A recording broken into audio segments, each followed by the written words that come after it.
தரக்கணிப்பீடு நான் சொன்ன ஏற்கனவே சொன்னால் 3 சுற்று நிறுவனங்கள் அதுக்கு வந்தது. இது எத்தனையாம் ஆண்டு ஆரம்பிக்கப்பட்டது தெரியுமா உங்களுக்கு? தரக்கணிப்பீடு பாடசாலையில் 2001ஆம் ஆண்டு. சரி, அதுக்கு முதல் இது தொடர்பாக 3 சுற்று நிறுவனங்கள் வந்தது. அதில் முதலாவது ஒரு சுற்று நிறுவனம் வந்தது என்றால் எங்களுடைய சம்பள உயர்ச்சி தொடர்பானது. சம்பள உயர்ச்சி என்பது சலுகை அல்ல, அது ஒரு உரிமையும் அல்ல, அது உழைத்து பெற வேண்டிய வேதனம் என்கின்ற சுற்று நிறுவனம். அது இதை ஒட்டி தான் வந்தது. உழைத்து பெற வேண்டிய வேதனம் இதுதான் அதில் முக்கியமான சொல். அது வந்தது. அதை உறுதிப்படுத்துவதற்கு, அந்த சுற்று நிறுவனத்தை உறுதிப்படுத்துவதற்கு ஏற்கனவே இருந்த தாவன விதிக்கோவையில் இருந்த 10ஆம் அத்தியாயத்தில் இருந்த 11வது சரத்தையும் திருத்தினார்கள். அது 2வது விஷயம். ஏன் திருத்தினார்கள்? ஏன்னா சம்பள உயர்ச்சி வந்து எங்களை உரிமையில் அடி சலுகை கேட்கலாம் என்ற வாதி இருந்தது தாவன கோவில். அதை திருத்தினார்கள். அதன் பின்னர் 3வது, அதை ஒட்டியதாக 3வது வந்ததுதான் இந்த தரக்கணிப்பீட்டு செயல்முறை. தரக்கணிப்பீடு செயல்முறை, இந்த தரக்கணிப்பீடு செயல்முறை ஆரம்பத்தில் வந்த நேரங்களில் ஒரு அதிபருக்கும் ஆசிரியருக்கும் இடையிலாக ஏற்படுகின்ற என்னது உறவு என்று சொல்றார். அதாவது இந்த தரக்கணிப்பீடு நாங்கள் செய்கிறதால இது அதிபருக்கும் அல்லது பாடசாலை நிர்வாகத்துக்கும் ஆசிரியருக்கும் இடையில ஏற்படுத்தப்படுகின்ற ஒப்பந்தம் என்றுதான் எல்லாரும் நாம் நினைச்சிட்டு இருக்கிறோம். இது ஒப்பந்தம் இல்லை. இதென்றால் இது ஒரு இணக்கப்பாடு. இது ஒரு அதிபருக்கும் ஆசிரியர்களுக்கும் இடையில ஏற்படுத்தப்படுற ஒரு இணக்கப்பாடு. ஒப்பந்தத்துக்கும் இணக்கப்பாட்டுக்கும் இடையில நிறைய வித்தியாசம். ஒப்பந்தம் என்ற கம்பெனிகளில் செய்கிற விஷயங்கள். இதுக்கு உதாரணம் நான் சொல்கிறேன்னா, அந்த இணக்கப்பாடுக்கு உதாரணம் சொல்கிறேன்னா என்ன சொல்லலாம்? ஒரு திருமணம், ஒரு ஆணுக்கும் பெண்ணுக்கும் நடக்கிற திருமணம், அது ஒரு ஒப்பந்தமா இல்லை, அது என்னத்தில் நடக்கப்படுது? ஒரு இணக்கப்பாடு தான் நடக்கும். அதனால அது இருக்கிறது. அது சில நேரங்களில் அந்த இணக்கப்பாடை உடைச்சிட்டுலாம் போகிற நிலைவெல்லாம் இருக்குது. அதெல்லாம் சும்மா சின்ன ஒரு விரல் விட்டு எண்ணக்கூடிய விஷயம் என்ன. ஆகவே இது ஒரு இணக்கப்பாடு, அதிபருக்கும் ஆசிரியருக்கும் இடையிலான ஒரு இணக்கப்பாடு என்ற விஷயம். 2வது நோக்கம் என்னென்னா, நான் ஏற்கனவே சொன்ன மாதிரி இந்த உழைச்சப்படுற எங்களுடைய சம்பள வேதனை ஏற்றத்துக்கு ஒரு ஆவணம். ஏன் ஆவணம்? முதலாவது என்ன செய்யணும்? நாங்கள் ஒரு பிரதி எங்கே போகும்? 3 பிரதி செய்கிறோம். நாங்கள் ஒரு பிரதி எங்கே போகும்? எங்களுடைய சுயவிவர கோவை ஆகவும் முக்கியமானது. உங்களுக்கு தெரியாது, பல பென்ஷனுக்கு போகல அந்த சுயவிவர கோவையில் ஒவ்வொரு 2001ஆம் ஆண்டுக்கு பிறகு ஒவ்வொரு வருஷமும் ஒவ்வொரு தரக்கணிப்பீடு கோப்பி இல்லாட்டி பென்ஷனே இல்லை. பலர் சுற்றியாக கஷ்டப்பட்டுருக்கிறாங்க. அவங்களுக்கு தெரியாது. எனக்கு இப்பயும் வருவாங்க. அந்த நேரத்தில் செய்யலை சார், இப்போ ஒன்று பொய் ஒன்று செய்யறதுக்கு புடம் கிடைக்கிறதுக்கு வர கணவர் இருக்கிறாங்க. கணவர் இந்த பதுளை மாவட்டம், நுரலியா மாவட்டம் அங்கே வேலை செய்தாக்குற பயிர்களில் இல்லது. வெற்றியாடி விடுபடுறாங்க. எங்கே போகிறது? சிலர் போய் எடுத்துகிட்டு வராங்க. பழைய அதிபர் இருந்தால் இப்போ போனோடனே புது அதிபர் இருக்காங்க, அப்படி ஒரு ஆவணம் இல்லைன்றாங்க. கையை விரிச்சிட்டு வராங்க. ஏன்னா சில அதிபர்மா பழைய அதிபர்மா இங்கே இல்லை. அவன் போக வேண்டிய இடத்துக்கு போயிட்டான். மேலும் அங்கே போய் வாங்குற கையை போனாங்க இல்லை. வெற்றியாக சொல்லப்படுறாங்க. உங்களுக்கு தெரியாது, இந்த இணைக்கிறதுக்குள்ள இருந்தபடியாக தெரியும். அது உங்களுக்கும் வரப்படாது அந்த பிரச்சனை. ஒரு 2வது நோக்கம் சொல்லி 3வது நோக்கம் என்னென்னா, உண்மையாகவே இந்த இது வந்ததுக்கு காரணம், இந்த தர கணிப்பீடு வந்ததுக்காக வேர்ல்டு, அதாவது இது உலக வங்கி. உலக வங்கியினுடைய ஒரு வேண்டுகோளும் அறிவுறுத்தலும் என்னவென்றால், எங்களுடைய கல்வித்தர சுட்டி என்று உலகத்தில் பார்க்கக்கூடாது. தெற்காசிய நாடுகளுக்குள்ள கல்வித்தர சுட்டி இலங்கை எத்தனாவது இடத்துல இருக்கு? இலங்கை எத்தனை வீதத்தில் இருக்கு?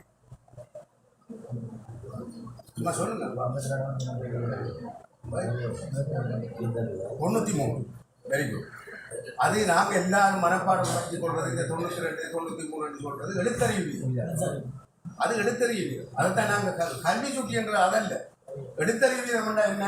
அதில் வரவிலக்கணம் என்னென்ற எழுத்தறிவு வீதத்தில் 10 வயதுக்கு மேற்பட்ட, அது அழகாக தெரியும், 10 வயதுக்கு மேற்பட்ட ஒருவர் ஏதாவது ஒரு மொழியில எழுத வாசிக்க தெரிந்தால் அது எழுத்தறிவித்தல் அந்த கணக்குள்ள போகும். இதான அதான் நாங்கள் 91 வீதம் 92 வீதம் என்ன சில 98 வீதம் நாங்கள் சொல்லுவோம். உண்மையான வீதம் காலத்துக்கான மாறும். ஆனால் நாங்கள் நிச்சயமாக 92% குறைய வரல. ஆகவே அப்போ உயர்ந்த லெவலில் இருக்கிறோம். அது எழுத்தறிவு வீதம். கல்வி சுட்டி என்ற அது வீதம் வந்து என்னென்றால் எங்களோட இந்த இலங்கை ஒரு நாட்டில் நடக்கிற பொது பரீட்சைகளுடைய பெறுபொருள் அவங்களுடைய நுண்ணறிவு வீதம் அவங்க இந்த பல்கலைக்கழகத்துக்கு தெரிவு செய்யப்படுற வீதம் இப்படி ஒரு 10-12 விடயங்களை சேர்த்ததாகத்தான் அந்த கல்வி சுற்றி. அதைத்தான் கல்வி சுற்றி என்று சொல்லுவோம். அது எங்கள் தெற்காசியாவில் நாங்கள் கடைசிக்கு முதல் நிற்கிறோம். கடைசி நிற்கிறது பங்களாதேஷ். ஆனால் நாங்கள் இப்போ பங்களாதேஷ்டையும் கடன் வாங்குறோம். ஏன்னா அது ஒரு விஷயம். ஆனால் நாங்கள் பங்களாதேஷை கொஞ்சம் முந்திரிக்கிறோம், அவ்வளவுதான். எத்தனை கல்வி சுட்டி என்று பார்த்தா கடைசியாக வந்தது என்னென்று பார்த்தா 24%. அவ்வளவுதான் நாங்கள் செய்யணும். அது இந்த 24.5% உயர்த்தவனோட கல்வி சுட்டியை உயர்த்தவனம் என்றுதான் இந்த வேர்ல்டு பேங்க் யுனிசெஃப் ஊடாக யுனெஸ்கோ ஊடாக எங்களுக்கு இந்த அடுத்த தந்து இதை செய்யப்படுத்தணும். ஏன்னா நல்ல நோக்கம் நாங்கள் எடுப்போம். அதனால இந்த தரக்கணிப்பு வந்தது. எனவே நான் இந்த தரக்கணிப்பு பற்றி இனி அதில் நோக்கம் அதில் பற்றி நான் பேச இனி என்ன செய்யறத சொல்ல வரல. போதும் மட்டும் நான் நினைக்கிறதுனா நேரம் போகும்.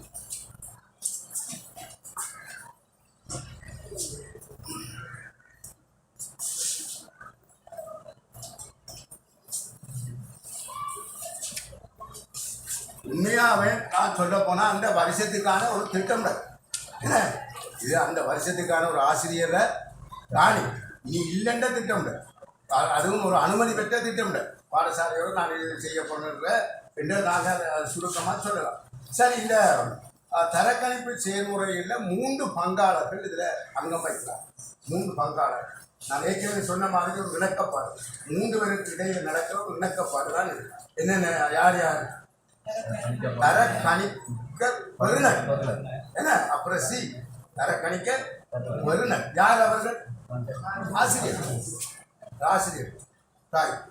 அடுத்த ஆள் அப்புறம் சார் யாரா? கணிப்புடைய யார் அது? அந்த தரக்கணிக்க பெறுநரை மேற்பார்வை செய்கிறார். தரக்கணிக்க பெறுநர். அடுத்தது முடரேட்டர் அதிபர் என்று இதில் வராங்க.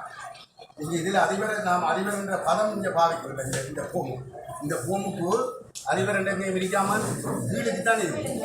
வீடுக்கு அது கையப்பத்துக்கு தான் இருக்குது. மேலுக்கு இருக்கிறதா இந்த பூமை பொறுத்தளவில் பதவி என்ன அவரோட பதவி? அதாவது முடரேட்டர், அதாவது தரப்படுத்துனர்.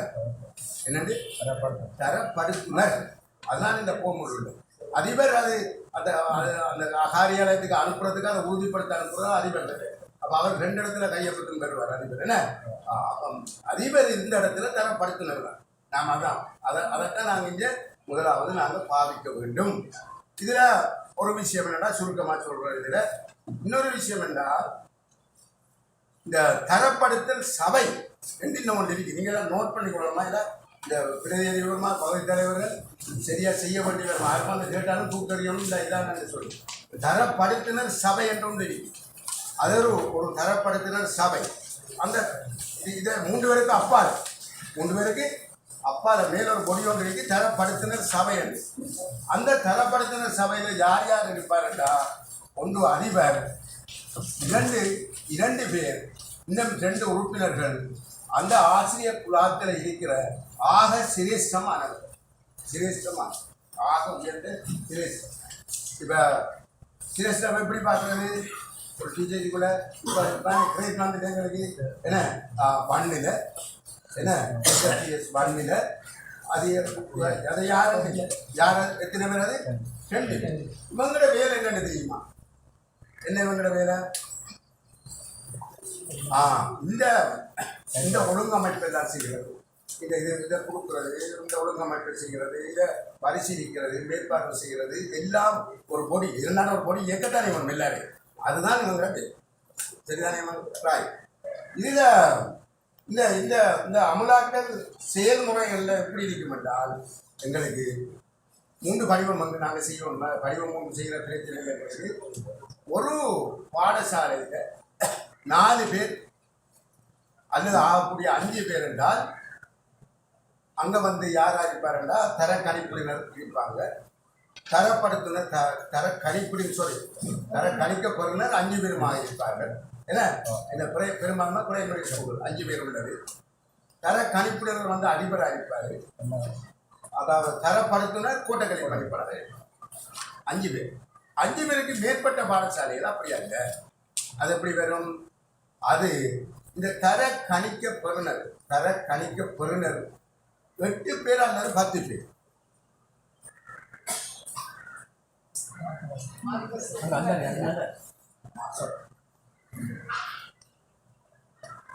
இந்த தரப்படுத்தல் சபை சொன்னார்.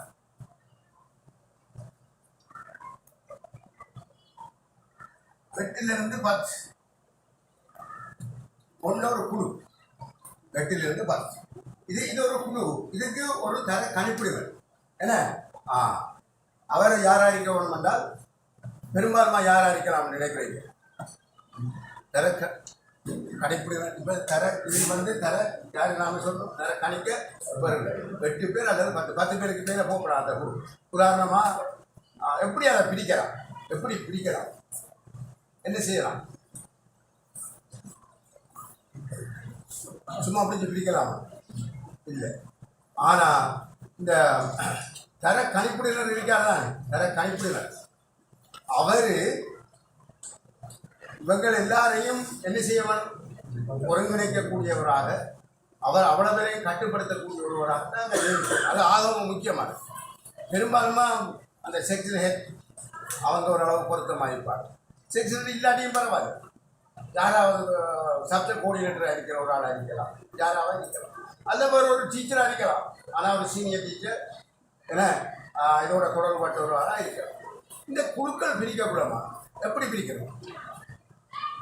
சில குரூப்புகள் இருக்குது. அந்த குரூப்புலாம் இப்போ பாடசாலையில் சில குரூப்பெல்லாம் இருக்குது. எப்படி குரூப்? பஸ்ஸில் வர குரூப் எல்லாம் உண்டாயிருக்கும், பாடத்தில் இருந்து வர குரூப் உண்டாயிருக்கும், சயின்ஸ் மிக்ஸராக ஒரு குரூப் ஆகிருக்கும், அதுவும் அப்படியே இங்கிலீஷ் பாட்டி ஒரு குரூப் ஆகிருக்கும். ஏன்னா இங்கிலீஷ் தானே அப்போ ஒரு தனி குரூப் இப்படி கிராஜுவேட் எல்லாம் வந்துருவாங்க. கல்யாணம் முடிச்சாக்கள் முடிக்காதாக்கள் இப்படியெல்லாம் நிற்கிற அதுக்குள்ள என்னம்மா அப்போ இப்படியெல்லாம் இருக்கு.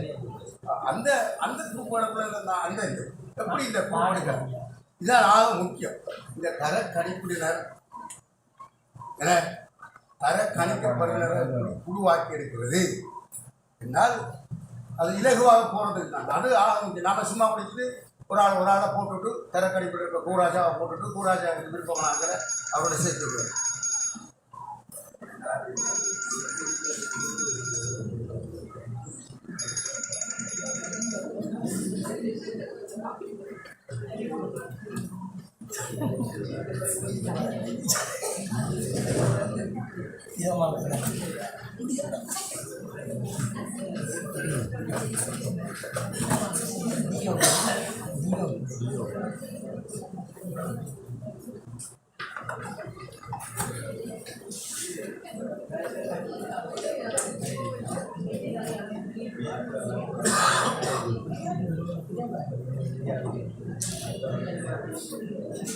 நான் ஏற்கனவே சொன்ன மாதிரி என்ன செய்யலாமா?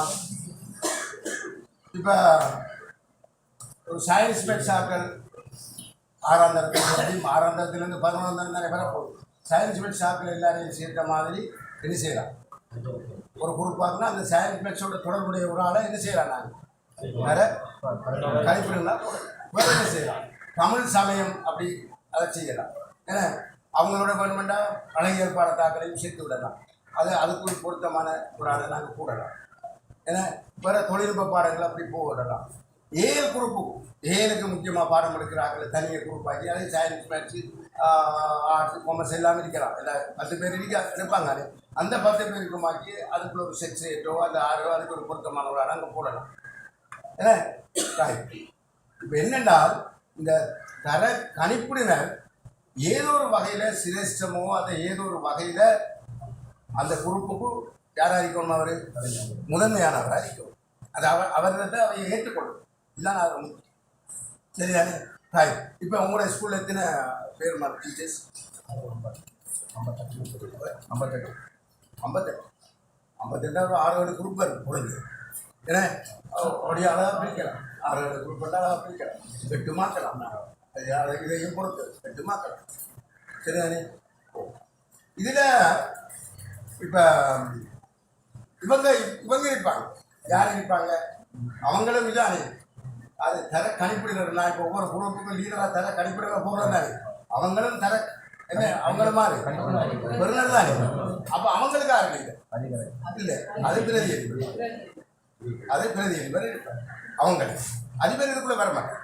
நான் தான் சொல்லிட்டேன், ஏன் 5 ஆசிரியர் குறைந்தா தான் அதிபர் இருப்பார். அவர் தரப்படுத்தினர் தான் அவர் என்ன. அப்போ இருப்பார் தரப்படுத்தினார். அவர் மட்டுமன்று இல்லை, அந்த குழு ஒன்று இருக்குது. என்னது தரப்படுத்தின அமலாக்கல் குழு. நான் இப்போ சொன்னேன் அந்த தரப்படுத்தல் சபை, அதுக்கு தான் தலைவர். இன்னும் 2 பேர் அவருக்கு உதவியாக இருப்பாங்க. என்னடா எனக்கு வந்தார் சார். இன்னும் ஒரு குழு இருக்குது, இது மேல்முறையீட்டு குழு. இதே குழு இல்லை,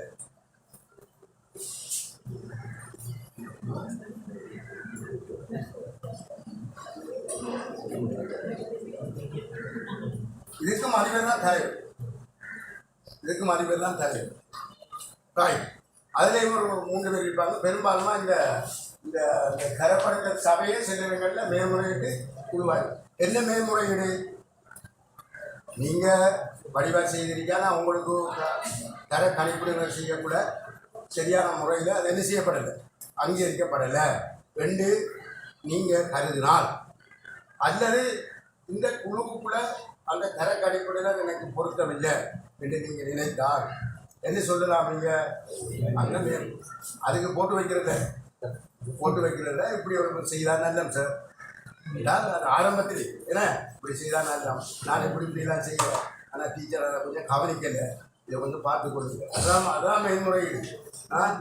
அதில் முரண்பாடான மேன்முறையீடுன்னா அவங்க சொல்லலை. மேன்முறையீடுன்னா மேன்முறையீடு சொல்கிறார். இதில் அந்த வசனம் தான் போட்டு வைக்கிறாங்க. ஏன்னா அதை சுமூத்தாக கொண்டு போகிறதுக்கு ஏற்ற விதமாக நாங்கள் செய்வோம். ராய். இப்போ உங்களுக்கு இந்த குழு பிரிக்கிறதுல ஏதாவது பிரச்சனை இருக்காங்க? என்ன பிரிக்கலாம், இப்போ பிரிச்சுட்டீங்களா? இல்லை, இனிமேல் வேறு பிரிக்க வேண்டியதாலும் அது இப்போனே தொடங்கியிருக்கீங்க, இப்போனே முதலாம் தான் தொடங்கியிருக்கோம். என்ன ராய். அப்போ என்ன செய்யலாம், இது இவ்வளவு முடிஞ்சுதுங்கிற முதலாவது குழு பிரிக்கிற அளவில் நாங்கள் வந்துட்டோம். இது நிர்வாகம் குழு பிரிக்கிற அளவில் வந்துட்டோம். மேல்முறையீடு செய்யலாம், எப்படி எப்படி குழுவை பிரிக்கலாம், ஏன்னா தரப்படுத்தல் சபை, 6 தர கரைக்கப்படுனர் என்ற விஷயம் இவ்வளவு அங்கே வந்துட்டோம். சுமூத்தாக போகிறது. அவங்களோட ஒரு ஒரு இந்த தர கணிக்க பெறுனர் இருக்குதாங்க. அவங்க அவ்வளவு சேர்ந்து ஆக குறைந்தது ஒரு மாணவர் ஒரு கலந்துரையாடல் கூட்டம் நடக்கும். இந்த சுற்று நிறுவனத்தில் அப்படி தான் சொல்கிறோம். யாருக்கு தர கணிக்க படுனர் அந்த 8 பேர் 8 குழுவா 8 பேருடைய தலைவர் யாரோட செய்வாங்க, யாரோட கலந்துரையாடல் நடக்கும், சபையோடு என்ன மாதிரி இருக்குது முன்னேற்றம், எப்படி செய்யலாம், இப்படி போகுதா என்ற கட்டாயமான கலந்துரையாடல். அது குறிப்பில் இருக்கணும், கட்டாயம். அதுக்கான ஒரு ஒப்பிரிக்கணும், அது குறிப்பில் கட்டாயம் இருக்கணும். அப்போ எப்படி செய்யணும், இல்லாட்டி இந்த பூமி நடப்புறா. ஏன்னா உங்களுக்கு இந்த நெக்ஸ்ட் ஒரு தெரியுதாங்க, அந்த ஆராய்ச்சி எங்கிற யூனிவர்சிட்டி கொழும்பு யூனிவர்சிட்டியில் இந்த கல்வி தொடர்பான ஆராய்ச்சி செய்கிறதுக்கு ஒரு நிறுவனத்தை மேற்கொண்டு, அதாவது தேசிய கல்வி ஆராய்ச்சி மற்றும் மதிப்பீட்டு நிலையம், அவங்க இப்போ கடைசியாக கண்டுபிடித்த விஷயம். இப்போ நான் நினைக்கிற ஒரு 6 மாதத்துக்கு முதல் அந்த அறிக்கையில் பார்க்குறேன். நீங்கள் பார்க்கணும், டீச்சர்ஸ் அறிக்கலாம் என்னென்ன சொல்கிறாங்க. நிறைய ஆராய்ச்சியெல்லாம் அந்த அறிக்கையில் சொல்ல வரோம். அது நெட்டில் பார்க்கலாம். வேறு அங்கேயே நாம் இப்போ கைக்குள்ள நான் கைக்குள்ள என்னெல்லாம் பார்க்குறோம், இதை பார்க்குறீங்க. நான் என்ன எஸ்பிஏ தொடர்பான கருவிகள் தயார்படுத்துதல் தொடர்பான ஆசிரியருக்கான அறிவு, போதுமான அறிவு 58%, 68%, 32% மாணாக்கர் போதாது. அது மாதிரி எண்ணக்கரு சார்ந்த அறிவு, ஏன்னா தங்களோட பாட எண்ணக்கரு சார்ந்த அறிவு 48% மாணாக்கருக்கு தான் போதுமானது, 52% மாணாக்கள் போதாமல் தான் இருக்கிறோம். தரவுகளை பதிதல், தரவுகளை பதிதல் நாம் நினைக்கிறேன் டிஜேசானே தரவுகளை பதிதல் 80% மாணாக்கள் தான் போதுமான அளவு பதிகிறாங்க, 20% இன்னும் குறைவாக தரவுகளை பதிகள். ஏன் எங்களை பாடசாலையில் பார்த்தாலே தெரியுதாங்க. ஏன்னா இருக்கிறது இந்த தரக்கணிப்பீடு பயன்பாடு இதை சொல்லத்தான் நான் பண்ணேன். இது போதுமானது 52 48 வீதமானாக்கள் என்ன கை இந்த தரக்கணிப்பீடு கிட்டத்தட்ட எத்தனை வீதம் 50 வீதம். நாம் அந்த 50 வீதத்துக்குள்ள வரக்கூடாதுன்னு நான் நினைக்கிறேன். இது என்னென்னா அது நான் இப்போ இதுக்காக கொண்டு வந்தேன்னா உங்களுக்கு எழுதுறதுக்காக காய் இப்போமா நான் உங்களோட இது ஆக கூடுதலான வேலை இருந்தபடியா நாங்கள் அது கூட போவோம் போகலாம் கையில் வச்சிருக்கீங்க. இது பகுதி 1 பகுதி 2 பகுதி 3 என்ற 3 சொல்கிறோம். இந்த படிவத்தில் இதே பகுதி 1 3க்கு பகுதி 1. நீங்கள் இதுக்கெல்லாம் பாய்க்கு பார்த்தீங்கன்னா அதில் கரை விஷயம் இருக்குது. அதெல்லாம் இப்போ வாசிக்க வேணாம். பகுதி 2 இந்த பக்கம் ஏன்னா பகுதி 3 இந்த பக்கம் சகல வர்க்கமும் ஒரு பிள்ளையும் இல்லாமல் பூர்ணப்படுத்தப்படும். இதான் ஆக முக்கியமாக முதலாம் படத்தை எடுக்கவா. முதலாவது தர கணிக்க பொருளின் பிரத்யேக தகவல்கள் ஒன்று சைவரடி தானே தெரியுதானே. இதில் பேர் அதில் கட்டாயம் திருமதி செல்வி அதில் போடவும் பிறந்த தேதி. ஆனால் கணவர் பிறந்த பிறத்திருந்த இந்த ஆசிரியர் செயலாளர் கணவர் அடிச்சு பார்த்தா தெரியும். என்னென்றால் சிலாக்கள் 7 7 போட்டுருப்பாங்க. என்னது 7 7 பிறந்த தேதி கேட்டால் 7 7 நான் 1927 பிறந்தாச்சு தெளிவு நம்பரை போட்டு. அப்போ பாடசாலை இந்த கணவர் அப்படித்தான். நீங்கள் நினைக்காங்க ஐடென்டி கார்டு கேட்டால் தெளிவு நம்பர் தான். ஐடென்டி கார்டு நம்பர் கேட்டால் தெளிவு நம்பர் தான்.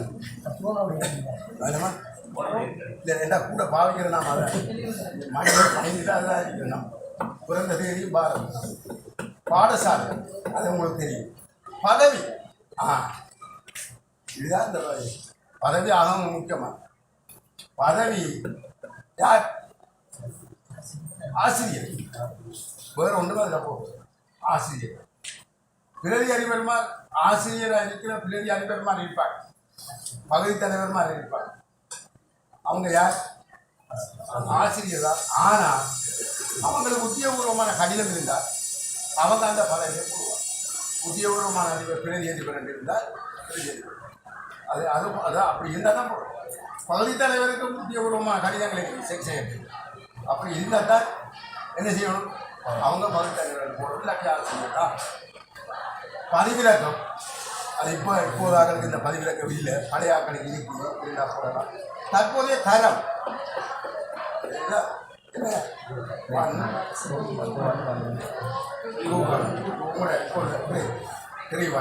இன்னும் அந்த வருஷத்தில் உள்ள கல்வி தகவல் என்ன கூட ஆகக்கூடிய தகவல் ஒரு தான் போடும். ஏன்னா சிலாக்கள் எங்களை பார்த்தீங்கன்னா கொஞ்சம் மாதிரி இருக்காங்க. சிலாக்கள் என்ன டிப்ளமா அது இதுவுமே இருக்குது. அது இது போடாதன்னு ஒன்று அது ஈஸியோ இல்லை. அது மட்டும்தான் போடமா பார்த்தா ஆகக்கூடிய கல்வி தகமை ஏதோ அது. இதில் கல்வி தகமைக்கும் தொழிற்தகமையும் இருக்கு. 2 கடையில் வித்தியாசம் இருக்கு. தொழிற்தகம் என்றால் இப்போ பிஏன்னா என்னது?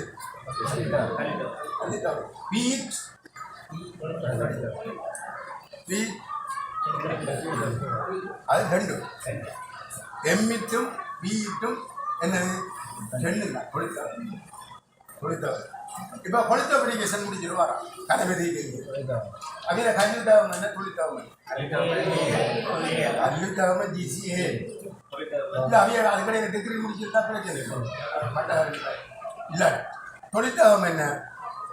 தேசிய கல்வி பயிற்றப்பட்ட ஆக்கள்னா அது தொழிற்தகவல் மட்டும்தான். அவங்களோட கல்வித்தகவல் ஜிசிஏ அதான் தெரியும். பயிற்றப்பட்ட அப்போ தெரியும் உங்களுக்கு. அப்போ அதில் கொஞ்சம் இல்லைன்றப்ப 2க்கு தான் வித்தியாசம்.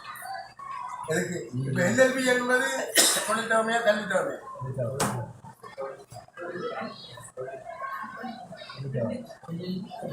ரெண்டுக்கும் பெருமா எல்எல்பி பட்டம் பெறுவது 2ம் பெறும். ஏன் தெரியுமா? இந்த கொழும்பு யூனிவர்சிட்டியில் எல்எல்பி பட்டம் தான் 5 வருஷம் முடிக்க போடுறாங்க. அது வேறு என்ன அது அப்படிதான் சிலதுகளுக்கு மாத்திரம் தான் டிப்ளமா வார எல்லா டிப்ளமா எஜுகேஷன் டிப்ளமா அது இதெல்லாம் இங்கே என்னது தொழிற்கல்வி உங்களுக்கு அப்போ தெரியுமா. இப்போ அடுத்த ரெண்டாவது இது தர கணிப்புடன் தொடர்பான தகவல். யார் அவர் பெயர், யார் உங்களோட தர கணிப்பு. இப்போ இது கூட தர கணிப்புடன் இப்போ ஆறாவது இருக்கிற கையெழுத்துங்க பார்ப்போம்.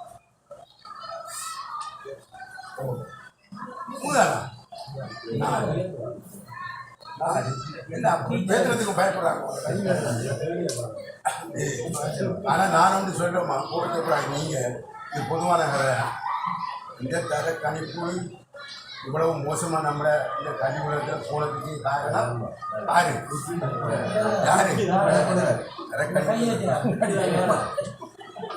உண்மையை ஒத்துக்கொள்றீங்களா? ஏனண்டா இது முறையிலே ஒரு சின்ன பிரச்சனை இருக்குது. என்ன பிரச்சனைடா, அவங்களும் டீச்சர்ஸ் தான். இப்போ இவங்களும் டீச்சர்ஸ், அவரும் டீச்சர். என்ன மச்சான் பாரு டீச்சர் என்ன என்ன அழிவிடும் உண்மையை சொல்லிட்டாங்க. உண்மைதானே? ஏன்னா கையை வரிசை கடைசி என்னண்டா இதுதான் முக்கியமாக. இது இல்லாட்டி எங்கடா இதில் ஹோம சும்மா நிரப்பி வைக்கிறதுல வேறு. முதலாவது எங்கிற மனதில் மாற்றம் பெறவும் நாங்கள் இதன்படி தொழிற்படணும். ஏன்னா வந்தால் தான் அது இந்த அதிபர் பிரதி அதிபர் அந்த நிர்வாகம் முகாமைக்கு நிர்வாகம் கொஞ்சம் நுட்கமாக இருந்து இதை செயற்படுத்தினா செயற்படுத்தும். அதாவது நமக்கு இந்த கம்பெனி மட்டும் தர கணிப்பிட சைனை வச்சு தான் சொல்கிறேன். இல்லை நான் சொன்ன மாதிரி மாவட்டத்தோட கூட்டம் செய்தால் நாங்கள் அதை என்ன செய்யலாம், சிறப்பாக கொண்டு போகலாம். இதை எனவே நிர்வாகத்தோட மினிப்பீடு செய்கிறது. அவருடைய பேரும் பதவி தரக்கணிப்பு காலப்பகுதி இது எப்பவும் ஒன்றொன்று அந்த வருஷத்தில் உதாரணமாக 1/1/2021ன்னா 31/12/2000 தான் முடிகிறது. ஆனால் இப்போ எங்களை திறம் மாறி வருஷம் மாறி அதால் இப்போ எங்களுக்கு இந்த வருஷம் என்ன வரும் 27/3/2023 9/2/2024 9/2/2024 தான் எங்களோட இயர். இப்போ நீங்கள் போட வேண்டியது சரியா ஒரு இயற்குலாம் வரணும். நான் அடுத்த வருஷம் அதை கிளிய வேண்டியது. ஆனால் இல்லாட்டி பழமையாக ஒன்று தான் பழமையானது 1/2 31. இப்போ எங்கட டேர்ம் ஆனபடியா அதாவது இயர் மாறினபடியா அந்த இயர் அதிகரிக்க போட்ட அது உங்களுக்கு எல்லாருக்கும் தெரியும். அந்த பேர் அதான் 27/3/2024 9/2/2024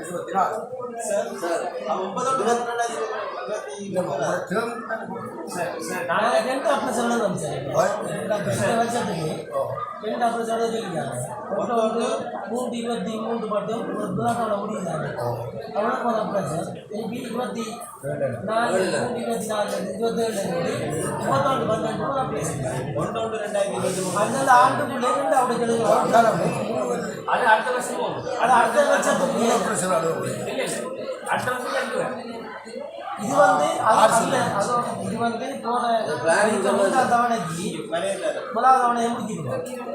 2 தவணையை இதுக்கு எழுதி மற்ற ஆண்டு விடுவோம். ஒரு தவணைக்கு தான் எழுதிட்டோம். இது 2 சேர்த்து என்னவோ தெரியாம அவங்க சொல்ற மாதிரி செய்யுங்க. அவங்களோட வலயம் அந்த மொத்தமாக தயாரிக்கிறதா பொருத்தமாக இருக்கும். அதை செய்யுங்க. நீங்கள் அந்த சாய் குழப்பமாக இருக்கிறபடியா அவங்க எங்கத்துக்கு சொல்லியிருக்காங்க அப்படின்ட்டு பார்த்தா சார் அப்படின்ட்டு பார்த்தா நாங்கள் இப்போ 24 மட்டும் செஞ்சிருக்கேன் தானே. அது போன வருஷத்துக்குரியது. நீங்கள் இப்போ செய்யலைமா? இப்போ அது சரி சார். இப்போ முதலாவது ஒரு ஆளுக்கு இன்க்ரிமெண்ட் இதை கொடுக்கும். அது போன வருஷம் உங்களுக்கு விஷயம் தானே, அதெல்லாம் சொல்லித்தாங்க. இப்போ நீங்கள் இப்போ உண்மையாக 22/3/2023 தவணை இப்போ முதல் நாள் சொல்கிறோம். அப்போ பிறகு நாம் இதுக்குரிய 8ஆம் அதெல்லாம் 7ஆம் தரமே நிற்க வேண்டியது. இப்போ 8ஆம் தரமே நிற்கும். இதான் உண்மை. என்ன நீங்கள் இதை கிளியர் பண்ணுங்க. ஆனால் எனக்கு தெரிஞ்ச விஷயம் இல்லை. இப்போ தொடங்கியிருக்கீங்க.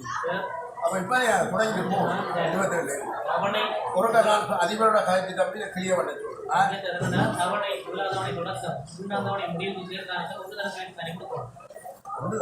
ஒரு வருஷத்துக்கு ஒன்று தான். இதில் என்னென்னாமா இதில் 2-3 வாரம் எப்படி கேட்டா இதில் வளங்க நீங்கள் இடையில நான் சொல்ல போகிறேன். இப்போ கிராம வித்தியாலயத்தில் இருந்து ஜனவரியில் இருந்த நீங்கள் ஜூலையில் போகிறீங்க ஆன்சர் அப்படி தான் இடையில ஆன்சர் நடக்குது உனா அங்கே தொடங்கும் அங்கே இன்னொரு இப்போ 1-8 போனாங்கன்னா 1-8 மூன்று ஸ்கூல் மாறினீங்கன்னா மூணு ஆப்ரேஷன் இருக்கும் அதான் அதில் இது பழமையாக அதை நாங்கள் சொல்கிறோன்னா ஊரோடி பாத்தியார் ஊரோடின்னா சிலருக்கு 4 இருக்கு 4 ஆப்ரேஷன் போடும் நான் சொல்ல பார்த்தேன் அதை தான் ஊரோடி பகுதிக்கு சொல்கிறேன் அதுதான் 1, 2, 3, 4 அந்த வருஷத்துக்கு தான் உண்டு தான் ஆனால் இந்த என்ன சொல்கிறீங்க எனக்கு தெரியல கல்வியாண்டுக்கு இப்போதைக்கு வலைகள் பணிமனையாக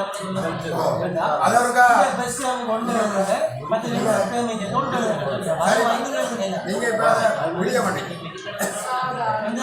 31-12 மணி தான் கேட்பேன் 31-12 பரையுமா தான் அங்கே ஒரு 2 மாசம் தான் இருக்கு அடுத்த வருஷத்துல 2 தனியாக முடிச்சு போகுது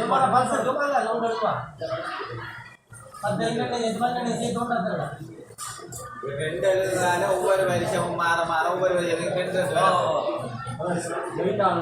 கல்வியாண்டு கொண்டு 2024 யோசிங்க 2024 2ஆம் மாதத்திலிருந்து முடிச்சிருவாங்க அதான் அவங்களோட பிளான் அதோட முடிச்சிருவோம் இப்போ நான் வரப்போகிறோம் 2ஆம் பக்கத்துக்கு வாங்க நீங்கள் இதோட இதோட கைதி செயல்பாட்டு என்னென்ன அவங்க ஏன் முடிவெடுத்தாங்க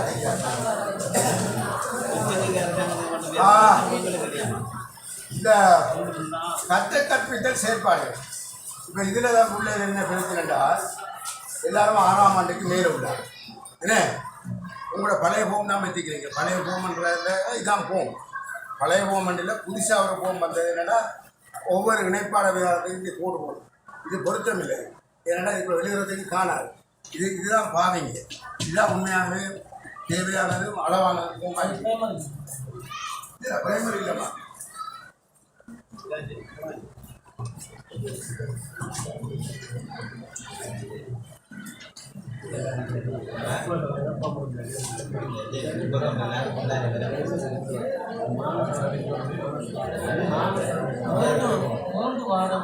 சரி இப்போ நான் கேட்க போகிறோமா என்ன பிரச்சனைன்னா இந்த பன்னெண்டுக்கான செயற்பாடு கற்பித்தல் செயற்பாடு நீங்கள் இவ்வளவு நாளும் என்ன இருக்குது ஒரு 2-3 பேர் சொல்லுங்க இதுக்குள்ள இவ்வளவு நாளும் என்ன இருக்குது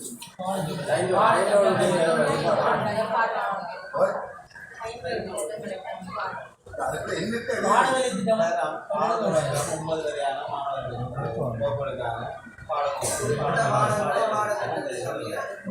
பாடவேலை திட்டத்தை பூர்த்தி செய்தார் பாடத்திட்டத்தை பூர்த்தி செய்தார் படிப்பு திட்டத்தை பூர்த்தி செய்தார் தொழிற்பதிவாளத்தை பூர்த்தி செய்தார் தான் கேட்டேன் வேற நம்ம வித்தியாசமான நாட்களுக்கு ஒன்றுமே இல்லை இதில் முதலாவது விஷயமான இதில் எழுதுறது ஒரு இதில் கொஞ்சம் சின்ன எழுத்து எழுதவும் அதுக்கு அவனுக்கு விளக்கம் ஒன்று எழுது ஏன்னா சிலரை எழுத பார்த்தா பற்றி எடுத்து மோக்கான்னு எடுத்துருந்தாரு மோக்கான்னு இருக்கு சில இடத்திற்கு போர்வான நடத்துறது ஏனது விளங்காது அவங்களுக்கு விளங்கு நமக்கு விளங்காது என்னன்னா அதெல்லாம் எழுத்து தெளிவில்லை அப்படி இல்லை சிறிய எழுத்தாக தெளிவாக என்னன்னா இவ்வளத்துக்குள்ளே எழுதுவோம் இங்கே இவ்வளத்துக்குள்ளே எழுதுவோம் நான் இப்போ சொல்ல போகிறத பார்த்தா நீங்கள் இடங்கானான்னு சொல்லுவீங்க அதுக்காக தான் நான் சின்ன எழுத்து அது ஒன்று பண்ணி சொல்லுவேன் ரைட் முதல் நீங்கள் எழுதுகிற விஷயம் ஓரளவு கிட்டத்தட்ட சரியாக வந்துக்கிட்டு முதல் எழுதுகிற அந்த பந்தியம் எழுதும் அதை சார அம்சம் என்று சொல்கிறேன் அதில் சார அம்சம் உங்களோட அந்த கற்பித்தல் செயற்பாடுற உங்களுக்கு அளிக்கப்பட்டிருக்கின்ற அந்த பொறுப்பை பற்றிய சார அம்சம் உதாரணமாக நான் ஒன்றை சொல்கிறேன் கேளுங்க இப்போ இது ஒரு டீச்சர் டீச்சர் தரம் 7A 8B ஆகிய வகுப்புகளுக்கு தமிழ் மொழி பாடத்திலையும் 9A 11R வகுப்புகளுக்கு சைவநெறி பாடத்திலும் முழு வருடத்துக்குமான கற்பித்தல் செயற்பாடுகள் அனைத்தையும் நிறைவாக பூர்த்தி செய்வேன். இதில் செய்வேன் என்று தான் வரும். செய்தல் செய்வம் அதெல்லாம் என்ன வரணுமா செய்யும். இப்போ இது ஒரு ஆள் டைம் கூட சொல்லலாம். இது என்ன அவர் மியூசிக் மட்டும் வேற கலவும் காலம் படிக்கிறார்களா?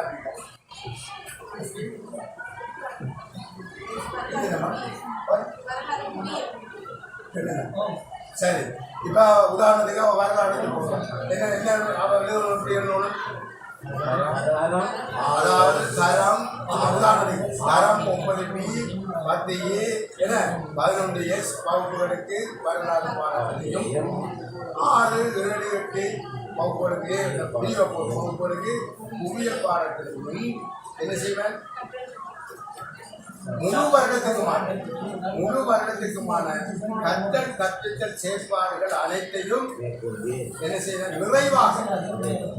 நிறைவாக கூட்டி செய்வேன். இதோட எழுதி பாருங்க, நீங்க உங்களோட கூட எழுதி பார்த்தா சரி. முதலாவது வந்து இவ்வளவு எழுதுறதுக்கு பிறகு நாங்க இப்ப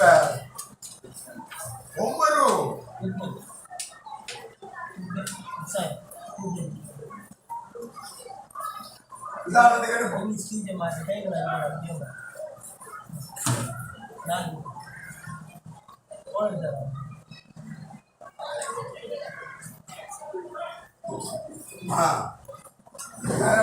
தமிழ் பாடம் உதாரணத்துக்கு அங்க என்ன எழுதணும்? நீங்க எத்தனை பிள்ளைகள் உதாரணத்துக்கு சொல்லுங்க. ஒரு 35 பிள்ளைகள் நீங்க இப்ப வகுப்பு பாடம் எடுத்துட்டு நாங்கள் இந்த வருஷத்துக்கான செய்கிறோம். ஏன்னா என்ன செய்வீங்க? இதில் உண்மையாக இந்த 6, 8 எல்லாம் என்ன அடிப்படையாக கொண்ட கற்பித்தல், என்ன மைய கற்பித்தல்? நம்ம தேர்ச்சி மையம். சரி, தேர்ச்சி மையம். தேர்ச்சி மைய கற்று நாங்கள் 6, 10, 11 சொல்லுறாங்க.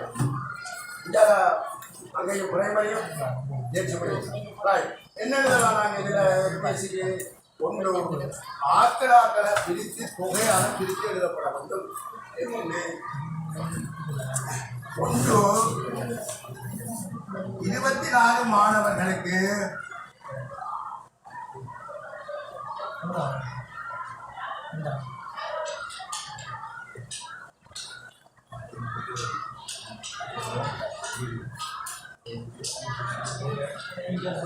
இப்ப 24 மாணவர்களை 24 மாணவர்களை எத்தனை புள்ளி எடுக்க வைக்கும்? 35 பேருங்க. எத்தனை புள்ளி எடுக்க வைக்கும்? பரீட்சையில் எத்தனை புள்ளி எடுக்க வைக்கும்?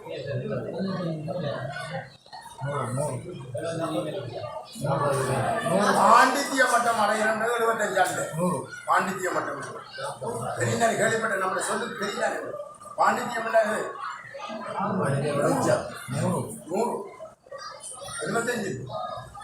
75 என்னது? அது உத்தமமானது.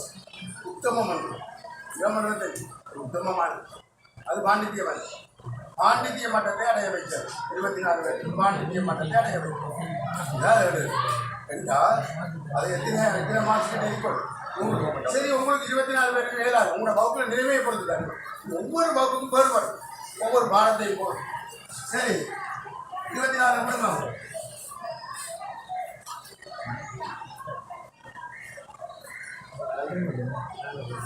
வேற மாற்றம் நல்ல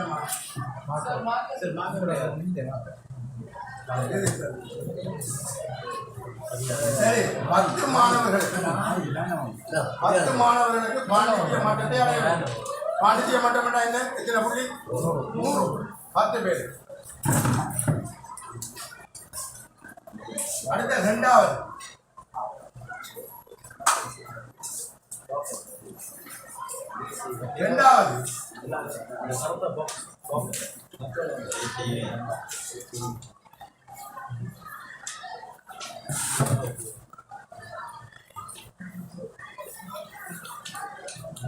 இரண்டாவது எத்தனை மாணவர்? 11 மாணவர்களுக்கு 75 புள்ளிக்கு மேல் என்ன செய்ய? பரீட்சையில் புள்ளிக்கு மேல் எடுக்க வைப்பேன். மூன்றாவது இப்ப எத்தனை மாணவர்கள் மிச்சம் இருக்குமா? 35 மாணவர்கள்.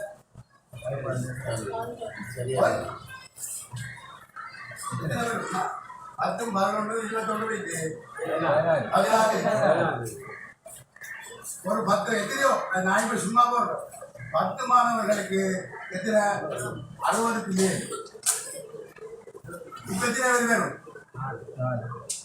4 இடர்படுறாங்க இடர்படும் மாணவர்களை சரி 40க்கு மேல் எத்தனை பேர் 4 நிச்சயமா இந்த இடர்படுறாக்கள் நோய்வாராக்கள் உங்களோட தொகையில குறையிருக்கும் நீங்க சும்மா போட்டு 2 பேருக்கு 100க்கு மேல ஒரு ஆளுக்கு 75க்கு மேல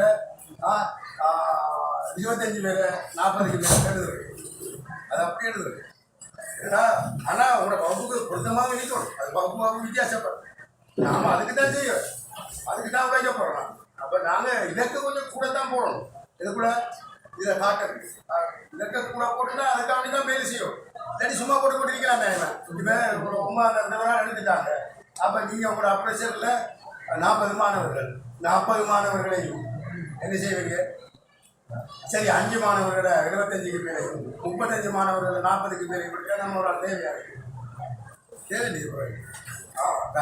இது ஒரு பாடத்துக்கு அளிக்கும் இது அந்த பாடத்தையும் அந்த வகுப்பையும் பொறுக்கும் 2வது பாடம் என்ன மாதிரி தமிழ் பாடம் வந்தால் நான் பார்த்தேன்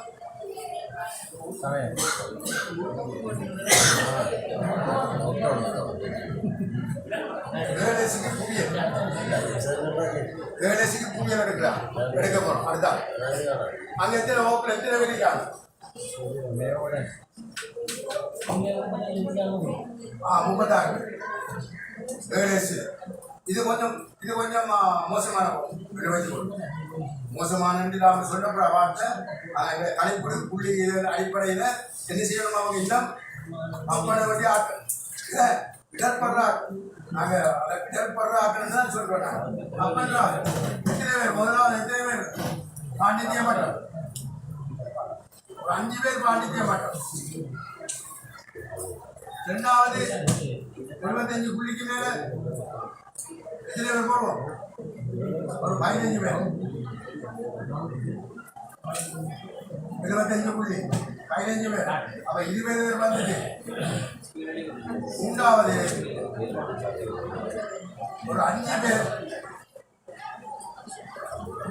60 புள்ளிக்கு மேல் அப்ப 25 வந்துட்டு இன்னும் 11 பேர் இருக்காங்க 11 பேரையும் என்ன செய்வான் எத்தனைக்கு மாற்றுவோம் 50க்கு மேல் அல்லது 40க்கு மேல் ஆனால் இது கூடப்படாதுன்னா திரும்ப சொல்லப்படாது இதையும் கூடப்படாது இது மோசமான பண்ணபடியே தான் இப்படி போகிறோம் சில ஆட்கள் எந்த வகுப்பும் சில வகுப்புகள் சிலர் நான் இந்த போன செமினார்களில் நான் 2 கேட்டு பிடிக்கிறாங்க எல்லா வகுப்பையும் 100 ஆக்குவோம் சார் நாங்கள் ஆக்குவோம் நல்ல விஷயம் ஆனால் கட்டாயம் நாம் வந்து பார்ப்போம் என்னென்னா அது இதுக்கு போகிறோம் பரீட்சைக்கு போகிறோம் இறுதி பரீட்சை புள்ளியை பார்த்தா தெரியுதானே அது அப்படி ஒரு எண்ணம் பார்த்தா அதை விடுதலாம் நீங்கள் துணிஞ்சு யாருக்கும் துணிவு இருந்தால் அதாவது செய்தி காட்டணும் அதான் விஷயம் அடுத்த பாடம் என்ன இந்த பாடம் எடுக்கலாம்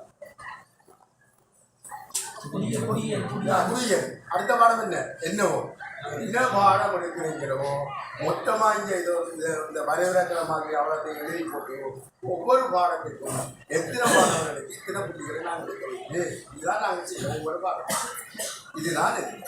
இதுதான் ஒப்பந்தம் இதுதான் இணக்கப்பாடு தமிழ் பாடம் வந்து ஒரே டிவிஷன் எடுத்தா வேற விஷயமா ஒவ்வொரு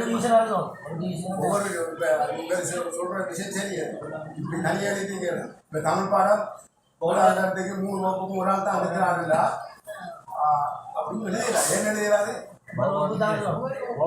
வித்தியாசம் நீங்க ஒரு வகுப்புக்கு 10 பேருக்கு தான் பின்னங்க தானே இருப்பான் அடுத்த வகுப்பு 5 பேர் இருப்பான் அடுத்த வகுப்பு ஒரே ஷார்ட்ல செய்யலாம் ஷார்ட்னா இதில் கோடு போட்டு எப்படி எடுப்பீங்க சின்ன கோடு போட்டு என்ன சொல்றாங்க நான் கட்டி கொடுத்துருக்கேன் முதலாவது வகுப்பை போடுறது சார்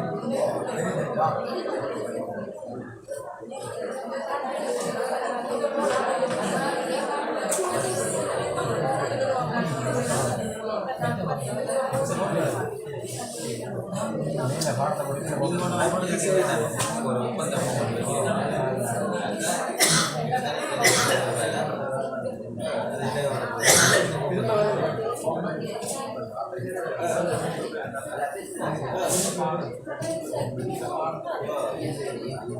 இன்னொரு பழத்தை முன்னுக்கு போகிறோம் வகுப்பு வகுப்பு முன்னுக்கு போகிறோம் மாணவர் எண்ணிக்கையை பக்கத்தில் போகிறோம்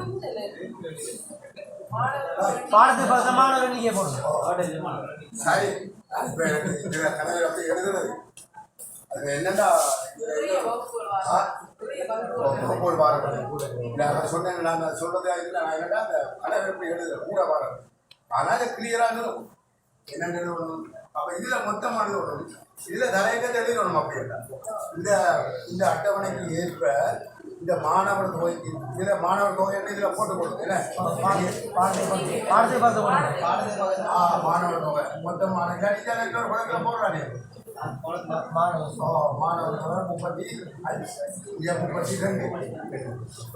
அது அப்போ இதுக்கு ஒரு வசனம் எழுதும் சாட்டை விளங்கப்படுத்துறதுக்கு ஒரு வசனம் எழுதும் ஓகே அதுக்கு ஒரு பிரச்சனை அது உங்களுக்கு காணும் இடம் எழுதுறதுக்கு காணும் சரி இதில் ஏதாவது பிரச்சனை இருக்காமா இது சின்ன வேடாது ஆனால் தனித்தனியே இருக்கும் தனித்தனியே ஆனால் நிச்சயமாக சும்மா முடிஞ்சு எழுதுறது கடைசி மட்டும் சும்மா எழுதுனா இதில் பிரயோஜனம் இல்லையம்மா அப்ரைசலோட சேர்ந்து சார் அப்ரைசலோட சேர்ந்து ஓ ஒரு அக்ரிமெண்ட் போட்டு கொடுக்குறோம் ஒப்பந்த படிவம் அது உங்களோட இதில் பொறுத்த இதுதான் அவன் இது முக்கிய உருவம் சரி சார் ஒவ்வொரு பாடசாலைக்கும் இது வச்சு கொள்வாங்க அதை விரைவுபடுத்துறது இப்போ இதை நீங்கள் எப்படி கண்டுபிடிக்கலாம் இப்போ உதாரணமாக இவருக்கு 6ஆம் தரம் படிக்க செய்கிறார் ஒரு பாடம் அந்த பாடத்தை இவர் 7ஆம் தரத்துக்கு அவர் படிக்கிறார் அவருக்கு இப்போ ஒன்று எப்படி ஆரம்பத்தில் அப்ரஸ் எழுது எப்படி எழுதுறாரு ஒன்றும் இல்லை வேற 6ஆம் தரத்தில் 3ஆம் தவணை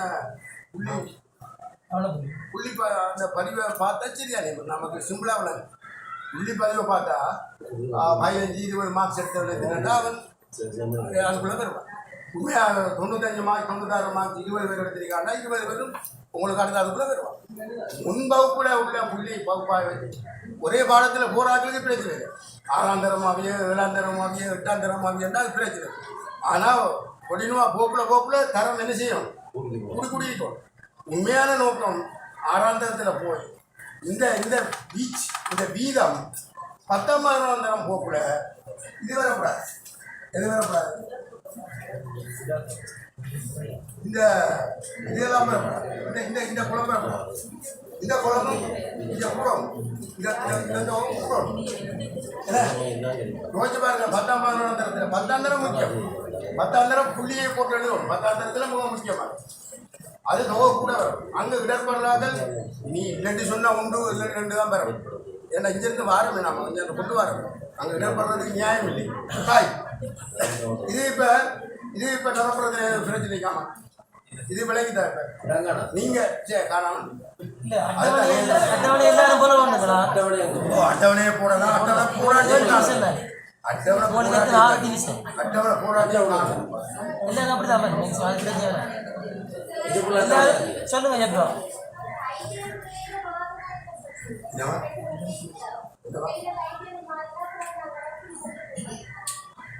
டைண்டோட மாறினாலும் சரி இடையில மாறணும் அதோட சேர்த்து ஒரு ஆப்ரேஷன் மாறாமல் இருக்கணும் அவர் சொல்ற சரியானேம்மா எல்லாருக்கும் அவருக்கு ஆப்ஷன் தான் தரும் வேற ஒரு புதுசாக வருவார் இல்லாட்டி இங்கே உள்ளாக்களுக்கு பகிர்ந்து கொடுக்க வேண்டி வரும் ஸ்கூலில் கொடுத்தா தான் வேணும் மாதிரி அது காலத்தை போட்டு காலம் அந்த மேலுக்கு போடுறது என்னவா வரும் நீங்கள் எப்போ பாரம் எடுத்தீங்களோ அந்த தேவையிலிருந்து முடிகிற காலத்துக்குள்ள கஷ்டம் அதான் அந்த விஷயம் ஆனால் என்னென்ன இதில் சொல்லப்படுது 2 மாதம் என்றால் எழுத தேவையில்லை 2 months இப்போ 10ஆம் மாதத்துக்கு பிறகு மாறினா என்ன செய்ய தேவையில்லை நீங்கள் புதுசாக பிரச்சனை எழுத தேவை 10ஆம் மாதத்துக்கு பிறகு ஒரு ரான்சலில் போனாலும் அங்கே எழுத தேவையில்லை ஏன்னா 1 மாதம் தானே இப்போ எது 11ஆம் மாதம் மாத்திரம் அங்கே டிசம்பர் லீவாக வரும் அதனால் எழுத தேவையில்லைன்னு சொல்கிறாங்க தெரியும் உங்களோட பழையதை வச்சுக்கொள்றேன் நீங்கள் பழையதை வச்சுக்கொள்றேன் 1 மாதம் தான் இருக்கேன்னா அந்த வருஷம் முடிகிறதுக்கு 1 மாதம் தான் இருக்கேன்னா அந்த மாதத்துக்கு எழுத தேவை புது ஆப்ரேஷன் எழுத தேவை ஒரு மாதம் தான், அது ஒரு மாதம் தான் அதுக்கு பேர். அதுவும் கடைசி மாதம் அப்போ மற்றது அப்படியே கொண்டினவா தான் இருக்கணும். ராய் அந்த 2வது குளத்தை வாசிங்க நீங்க. தலைகிற பாருங்க.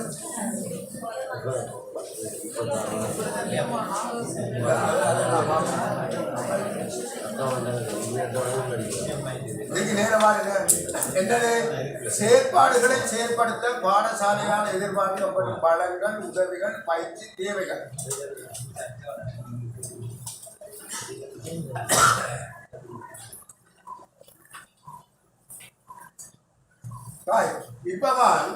இப்ப இதுக்குள்ள உங்களோட பிளானிங் என்ற விஷயம் என்னது?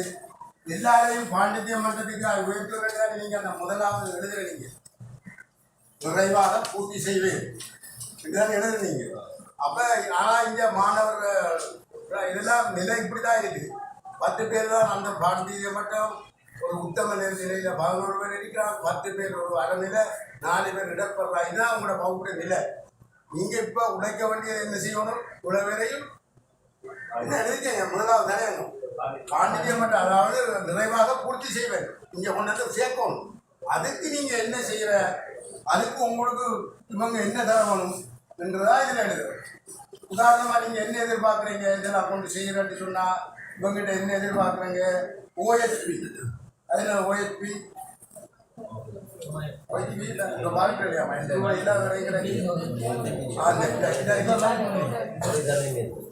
இந்த பேப்பர் இதை வடிவாக டைப் பண்ணி இதை போட்டு இந்த மாதிரி தெரிந்தானே OHP.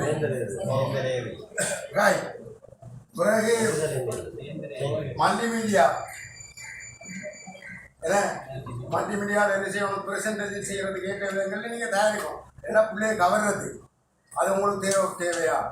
அப்போ அதை எழுதணும். மல்டிமீடியா எத்தனை மல்டிமீடியாவுக்கு தேவை இங்கே இருக்குதானே மணிக்குடி 2, 3, 4, 5 எத்தனை இது கிடைக்கிறேன். உங்களுக்கு வேறு என்ன பண்ணணும்? இவங்க இப்படி யோசிங்க. செயலாட்டை ஆளுக்கு செயலட்டை கொடுக்க போறீங்க. இதுல இடப்பட மாணவர்கள் மாற்ற வேண்டியது 2 பிரிச்சு கொடுக்கலாம். நீங்க செயலட்டை இவருக்கு செயலட்டை 10, இடப்பெற மாணவர்களுக்கு செயலட்டை 10 கொடுக்க போறீங்க. 10 செயலட்டை கொடுக்க போறீங்க. எத்தனை மாணவர்கள் இருக்காங்க? 4 பேர். அப்ப 10 செயலட்டை ஒரு ஆளுக்கு 2 பேப்பர் தர 10 தர 4 தர எத்தனை பேப்பர் படியாது? 2. எத்தனை பேப்பர் வேணும்? டைப் பண்ண பேப்பர் 50 டைப் செயலட்டை. பின்தங்கிய மாணவருக்கான செயலட்டை 50. அப்போ அதில் பிளான் பண்ணிட்டு அவங்களுக்கு செய்கிறது. சில உபகரணங்களை காட்சிப்படுத்துது, அல்லது வகுப்பறையில் கற்பித்தல் நேரங்களில் உபகரண பயன்பாட்டை கொண்டு வர காட்சிப்படுத்தணும் வேண்டியது. உபகரண காட்சிப்படுத்துகிற ஆரம்ப பிரிவுகளில் கூடுதலாக, பெரிய வகுப்புகளில் காட்சிப்படுத்தினா பிரச்சனை இல்லை, பாடத்திட்டத்துக்கு அமைப்பாக. ஆனால் கற்பித்தல் நேரங்களில் உபகரணம் பாவிக்கிறதா முக்கியமாக. அதுதான் உபகரண பயன்பாடு. உபகரண பயன்பாடு என்று அதுதான். அது எல்லாத்துக்கும் பயன்படுது. மனதில் பதிய வேண்டிய சில விஷயங்களுக்கு மாத்திரம் நாங்கள் அதை செய்யணும். எத்தனை பெர்சன்ட் போட்டு வேணும் உங்களுக்கு, அது எத்தனை மார்க்கர் வேணும், இல்லை எத்தனை பெட் பண்ணி வேணும், இல்லை பாக்ஸ் போட்டு எத்தனை வேணும், இதுக்கு என்ன கலரில் வேணும், இதுதான் என்னென்னு கேட்க போகிறீங்க. ஏன்னா ராய் மேலதிக வகுப்புகள் நடத்த போகிறேன். மேலதிக வகுப்புண்டா என்ன? இப்போ ஒரு ஆள் இவர் தம்பி என்னன்னா ஒரு கிழமை சூழ்நிலை ஸ்கூலுக்கு வரல, அவர் வரல ஸ்கூல். அவர் என்ன செஞ்சாண்டா அடுத்த மாதம் வந்து அடுத்த கிழமை வந்து தொடர்ந்து பின்னரம் 5 நாள் கிளாஸ் போடுறார். அதெல்லாம் முடிக்கிறது. என்ன கிளாஸ் அது? பின்னரம் போடுறாரு. என்னது? அது மேலதிக வகுப்பு இல்லை, அது அவருக்கு வேலை. அவருக்கு அது முதல் செய்ய வரல, இப்போ செய்கிறாங்க. அது இல்லை மேலதிக வகுப்பு. அங்கே இனங்கண்டு அங்கே பகுப்பாய்வு செய்தோ அந்த ஏதோ ஒரு வகையில் இனங்கண்டு அவர்களுக்கு செய்கிற ஒரு மேலதிகமான கற்றல் தான் மேலதிக வகுப்பு. அது வகுப்பு முழுதும் இருக்கலாம்.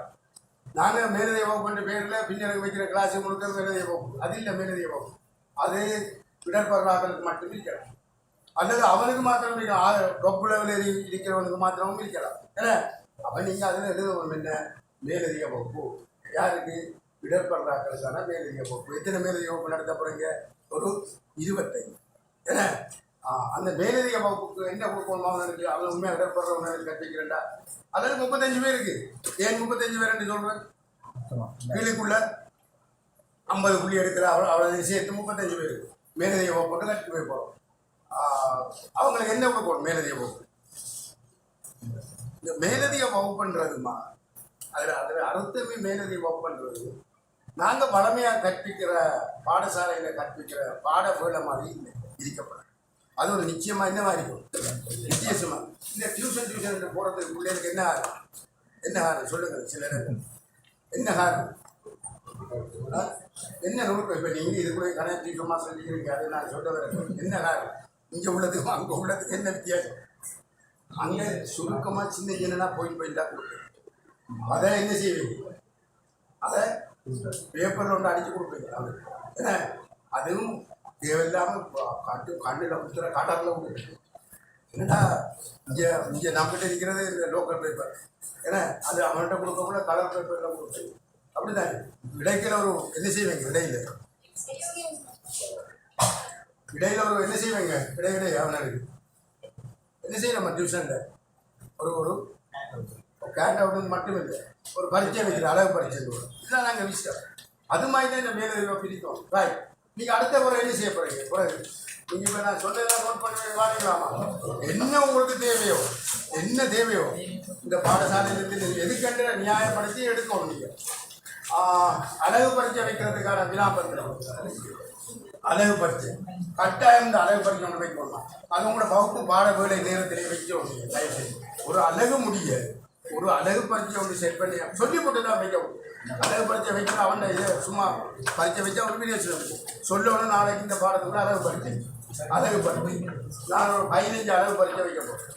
அதுக்குள்ளே போடணும் 15 அழகு பரீட்சைக்கான வினாபத்திரம் இவ்வளவு தேவைப்படும். வேறு என்ன உங்களுக்கு வேணும்? அது கூட ஆசிரியர் வழிகாட்டி, வேற பதிவங்கள், வேற என்ன ஃபைல் கவர், புள்ளி பதிவு புத்தகம், அழகு பரீட்சை மார்க்ஸ், அந்த பரீட்சை மார்க்ஸ் எல்லாம் பதிஞ்சு வைக்கிறது. அந்த புத்தகம் மேலதிக பயிற்சி நூல் அது நீங்கள் கேட்கலாம். அது இந்த குவாலிட்டி ஃபுட்டில் வாங்கலாம். அப்படி இல்லையா வசதி எஸ்சி இதில் வாங்கலாம். மேலதிக பயிற்சி நூல் நீங்கள் கேட்கலாம். நீங்கள் உங்களோட காசில் வாங்கி கொடுக்கலாம் வேறு விஷயம். நான் உங்களுக்கு தேவையான கேட்கலாம். உண்மையாக உறுதிப்படுத்தப்பட்ட நல்ல மேலதிக பயிற்சி நூல், கணக்க பயிற்சி நூல் என்ன அது லேசி எங்கள்கிட்ட கட்ட கல்வியில் போட்டு செய்யணும் லேசி. அப்போ அந்த பயிற்சி நூல் என்னண்டா இதுக்குள்ள நீங்கள் எழுதுறது என்ன எழுதுறாங்க? பாடசாலையில் நீங்கள் என்னத்தை எதிர்பார்க்குறீங்க? என்ன எதிர்பார்க்குறீங்க? என்னத்துக்கு எதிர்பார்க்குறீங்கன்றத எழுதுறது. ஒரு ஆள் எழுதுறது சொல்லுங்க மாட்டான். செயலட்டை 2 மாணவர்களுக்கு 5 செயலட்டை 3 பேர் பகுதியில் அதாவது விடப்படும் செயலட்டை 2 மாணவர்களுக்கு 5 செயலட்டை 3 பேர் பகுதியில் பணமாக 10-30 செயலட்டை அதே தரணும். அதாவது கேள்வியா மாக்கர் மேலதிக வகுப்புகள் எத்தனை வகுப்பு வைக்கா? அதுதான் நல்ல விஷயம். மேலதிக வகுப்பு பண்ணால் எத்தனை வகுப்பு வைக்க மாட்டேன் சொல்லு. கற்பித்தலின் போது விடப்படும் 20 பேர் மேலதிக வகுப்புகள் 10 வைக்க 10 வைக்கிறேன். மேலதிக வகுப்பு அழகு பரீட்சைகள் 5 வைக்க 5 வைக்க முடியும். அது விடப்படுமா? அது 2 பகுதியாக வைக்கணும். அழகு பரீட்சைமா எல்லாத்துக்கும் வைக்கணும். ரொம்ப நாள் பரீட்சை ஒன்று அழகு பரீட்சை இவங்களுக்கு வரையா வைக்கணும், அவனுக்கு வரையா வைக்கணும். கணக்காக விஷயம் இருக்காதுக்குள்ள. அப்போ அதை வர கிளியராக அழகு பரீட்சை மேலதிக பயிற்சி நூல்கள் மேலதிக வகுப்பு யாருக்குன்றதும் எழுதும். ஏன்னா எழுதும். வேறு என்னென்ன வேணுமோ, வேறு என்னென்ன செய்யலாம்னு நீங்கள் நினைக்கிறீங்களோ அவ்வளோ செய்யலாம். இன்னொரு பேர் செய்யலாம். அந்த ஆகவும் நல்லா இருக்கிறார்கள இன்னொரு வளவாளர் எடுத்து விசேடமான வளவாளர் அழைக்க நீங்கள் யோசிக்கப்படாது. படிப்பை செய்யலாம், பல பாடசாலையில் செய்யலாம். உங்களோட பழைய மாணவர்கள் கேம்பஸுக்கு போய் வந்து எடுத்து ஒரு அதாவது பிள்ளைகளுக்கு கொஞ்சம் விருப்பமாக இருக்குது. இந்த வகுப்பு மட்டும் இருக்குது, 4-5 வகுப்பு ஒன்றா சேர்த்து போட்டு மேட்ச் பாடத்தை கொண்டு வரும். ஏன்னா பலவாளர்கள் ஊடாக விசேட கற்பித்தல் செய்த, அதுக்கு தலையை போடலாம். பலவாளர்கள் ஊடாக விசேட கற்பித்தல் செய்த, அதுக்குரிய உபகரணங்கள் தேவை. அப்போ இதான் இப்படி தான் என்ன வேணும், என்ன செய்ய போகிறீங்க, எத்தனை செய்ய போகிறீங்க என்றதை ஸ்பெசிஃபிக்காக செய்யணும். இப்போ கணனி கூடத்தை பயன்படுத்துறதுக்கு ஒரு வகுப்புக்கு தமிழ் வகுப்புக்கு 5 மணித்தியாலம் தேவை. உங்களுக்கு 5 பாடங்கள் இருக்கிறீங்க, 5 பாடங்களை, மற்ற புவியியல் பாடத்துக்கு 6 பாடங்களை, இன்னொரு வரலாறு பாடத்துக்கு 7 பாடங்களை. அப்போ மொத்தம் எத்தனை பாடங்களை தேவைப்படுது உங்களுக்கு? கணனி கூடம் 5, 6 என்ன 20, 25 பாடங்களை நேரத்தோட கொடுக்க, அதுதான் நேரத்தோட கொடுக்கு. அப்போ அவர் கம்ப்யூட்டர் லேபில் இருக்கிறாங்களோ இதுக்கு ஏற்ற ஒழுங்கு செய்யணும், உங்களுக்கு ஏற்ற விதமாக. அதுதான் மொத்தமாக தான் கேட்கணும். நாங்கள் ஒரு பாடத்துக்கு இல்லை தானேம்மா, இப்போ 5 பாடம் 6 பாடம் தான் நாங்கள் படிப்பிக்கிறோம். அப்போ கேட்கக்குள்ள அப்படி தான் கேட்கணும். அதில் நிச்சயமாக இந்த குறைஞ்ச மார்க்ஸ் எடுக்கிற, இடர்படுற, பின்தங்கி இருக்கிற ஏன்னா இவங்களை இந்த இந்த நிலைக்கு பாண்டித்ய நிலைக்கு கொண்டு வரதுக்கு என்ன தேவை, அதை என்ன செய்ய போகிறீங்க என்றால் அதான் நான் முக்கியமாக கனவேலையை நம்ம எழுதுவாங்க. கனவேலையை நான் எழுதுவாங்க. ஒரு கட்டுரை போட்டி நடத்துகிறோம். கட்டுரை போட்டி நல்ல ஏன் கட்டுரை போட்டி நடத்துகிற அதிகமான மாணவர்கள் இந்த தமிழில் கட்டுரை எழுதுறது. இப்போ இந்த வாசிப்பு திறன் இல்லாமல் கூட கட்டுரை எழுதுறது இல்லையம்மா. போய் சேர தானே எழுது, கட்டுரையிலும் போய் சேர் தானே எழுதுது. நம்ம முகவுரை, அந்த முடிவுரை, கட்சி அமைப்பு, அது இது எல்லாம் பறந்துக்கு தெரிந்தானே உங்களுக்கு. அந்த கிரகித்தல் இல்லை, ஏன் கிரகித்தல் இல்லை, வாசிப்பு இல்லை. அது அப்போ வாசிக்க அது அது தேவைன்னா அதையும் நாங்கள் எழுதுறாது. என்னென்ன எழுதுறோம் அது கூட ஐடியா, உங்களோட அந்த வகுப்புட தேவை, இந்த பாண்டித்யம் அடைகிறதுக்கு என்ன நுட்பங்களை பயன்படுத்தலாம் என்ற இதை வச்சு தான் நீங்கள் எழுதும். இவர் சொன்ன மாதிரி ஹேண்ட் அவுட், கையேடு, சிறிய கையேடு வழங்குது, எல்லாத்தையும் சிறிய கையேடு வழங்குது. ஏன்னா இப்போ சில பாடங்களில் பக்திகள் செய்கிறதுக்கு என்ன செய்யணும், என்ன அதாவது பக்திகள் என்ன தமிழில் அதுக்கு என்ன பக்திகள் செய்முறை, பரிசோதனை செய்முறை, அது இதர பாட வேலையில் இருக்கான பயனுக்கு என்னென்ன பொருட்கள் ஏன்னா உண்மையாக அந்த குவாலிட்டியின் கூட்டில் எழுதி கொடுக்காம கேட்கக்கூடாது. நான் ஒரு பாடசாலையில் போயிருக்கிறேன். ஒரு டீச்சர் வந்து சொல்கிறா 11ஆம் ஆண்டு சயின்ஸ் படிப்பிக்கிற போல எனக்கு அவள் சொல்கிறா வந்து நாளைக்கு சார் அந்த ஆர்டிகள் ஒரு வாங்கிக்கிற ஒரு சார் பரிசோதனை அவர் என்ன கசாப்பு கிடையாது வச்சுக்கார நாளைக்கு இது இடத்தோட எழுதிக்கணும். ஏன்னா அப்போ அவையாக ஆசை வச்சுக்கணும். அதை வச்சு உண்மையாக நடந்து இடத்தோட பிளான் பண்ணும். அவள் படிப்பிச்சுட்டு போகலாம், அவருக்கு ஞாபகம் வருது ஆர்டிகள் தேவைப்படுது. சரி, நிறைய இதெல்லாம் அந்த உபகரணங்கள் கேட்குற எல்லாமே இருக்கலாமே, எல்லாம் இருக்கலாமே. அது என்னென்ன செய்ய போகிறீங்க, பாடசாலைன்னு சும்மா எதிர்பார்க்கறதுக்கு சும்மா மட்டும் கொடுக்கலாமா, ரிசர்வ் போட்டு 50 அதுதானே எழுதப்படும். பென்சில் 25, மார்க்கர் 4, இதெல்லாம் நான் எழுதுறேன். பேப்பர் அது சும்மா எழுதுறேன். என்னத்துக்கு இவ்வளோ எத்தனை அதை போடணும், எத்தனை எதற்கு இது நான் உதாரணம் சொல்லிட்டேன். இதில் பிளான் பண்ணி கொஞ்சம் யோசிக்கணும். நாம் இப்படி செய்வோம், இப்படி செய்தாட்டா என்ன செய்யணும் அப்படின்னா எழுதணும். சும்மா பார்த்து எழுதுறதில்ல, இது ஆப்ரேஷன். அதனால எனக்கு தெரியும் இதில் பார்த்து எழுதுறேன். பார்த்து எழுதுறேன்னா இதை பார்த்து தான் எழுதணும். பார்த்து எழுதாம பார்க்குறேன், பார்த்து தான் எழுதணும்.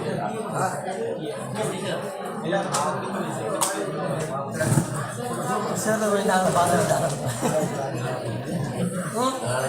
போன நேரம் அந்த அட்வைசரில் கூட கணிதப்பாட அட்வைசர் இன்னொரு பாடம் டீச்சர் பார்த்துருக்கேன். அது கொடுத்தீங்களா அப்போ சொல்லி அவர் பாடம் வர கணிதப்பாட அறிவியல் அதை வாங்கிடுங்க உங்கள்கிட்ட நாளைக்கு இல்லையா கொடுக்க ஆரம்பிங்க. உண்மையான மருந்து வாங்கி பாருங்க. அப்படி எதுங்க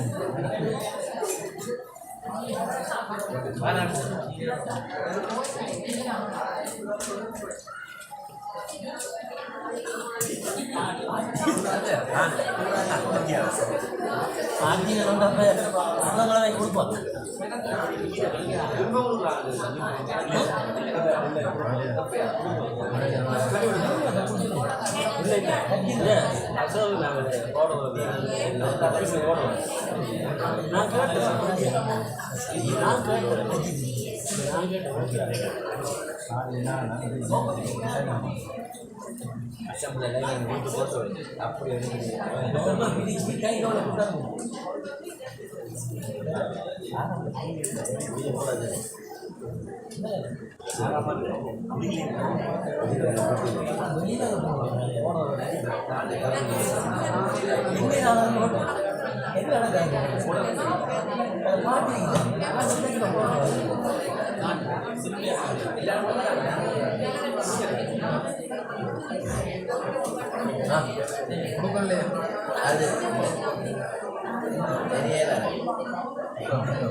கேட்கலாமா? அடுத்த மூணாவது பாருங்க கிடைக்குமா டக்குனு முடிக்கவே போலதான். செயலாற்றுகை தர காட்டி மூன்றாவது. இதுக்குள்ள என்னன்னா நீங்க இந்த இவ்வளவு வேலையும் செய்திருக்கிறீங்க என்ன ஆதாரம்? அதாவது செயலாற்றை தர காட்டி இதே யாரு வந்து கேட்டாலும் பாருங்க இவ்வளவு வேலை செய்திருக்க காட்டுறது தான் அது. அதுல எண்ணிக்கையா இருக்கணும். ஏன்னா இந்த கவுன்சிலிங் செய்கிறார்கள் ஆறு கூட கவுன்சிலிங் எனக்கு ஒரு அனுபவம் தீவுகள் போல கவுன்சிலிங்காக கையில் என்ன பிரச்சனைக்கு எடுங்க பார்ப்போம். உங்களை கொப்பியை காட்டுங்களா சார்? அது காட்டக்கூடாது, அங்கே தானே காட்டுறது. அப்படி இல்லை இது சொல்லலையா உங்களை சொல்லலாமா? ஆனால் என்னென்ன மாதிரி செய்யலாம் என்னத்துல என்ன இந்த ஆதாரம் என்ன வைக்கிறாங்க? முதலாவது புள்ளிப்பதிவு. அன்னைக்கு தேவதை தானேமா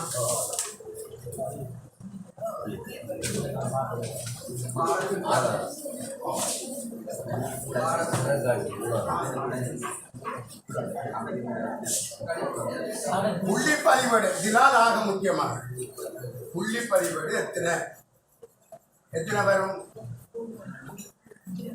5 பாடம் எடுக்கிறாங்க. ஒரு 5 வகுப்பு பாடம் எடுக்கிறீங்க. ஒரு தவணைக்கு ஒரு புள்ளிப்பதிவேடு. ஒரு தவணைக்கு 1 தானே 3 15 புள்ளிப்பதிவேடு. அழகு பரீட்சை பதிவு.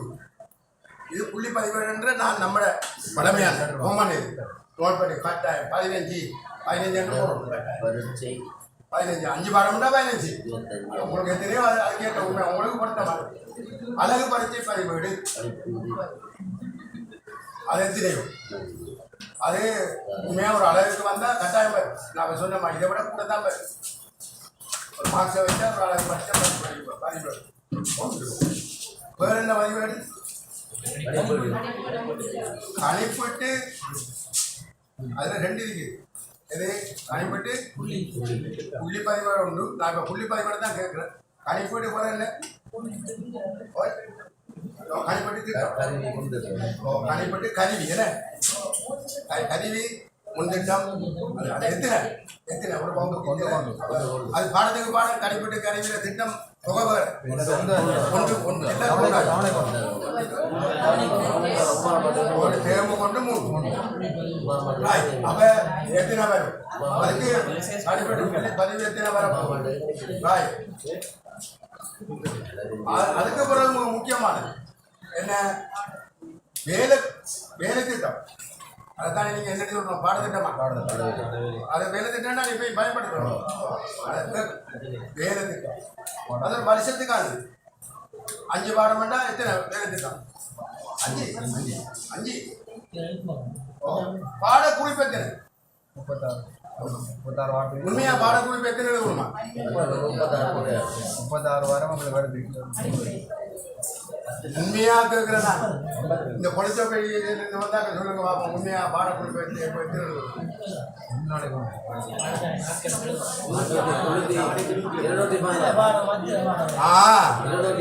எத்தனை பாடமோ அத்தனை பாடத்துக்கும். அப்போ ஒரு நாளைக்கு ஒரு பாடம் வேண்டாம், ஒரு பாடத்துக்கு ஒன்று. ஆனா அது நாங்கள் எழுதுறதுல சாத்தியம் இல்லை. அதே நாங்கள் என்னென்றால் ஒரு வரமுறை ஒரு மரம் இருக்குது. ஒரு கிழமைக்கு குறைஞ்சது அதை விட ஒரு கிழமைக்கு ஒன்று. அப்போ 5 பாடம் எழுதுறால் எத்தனை பாடம் ஒரு கிழமைக்கு 30 எத்தனை வாரம் பெறும்? 36 வாரம்.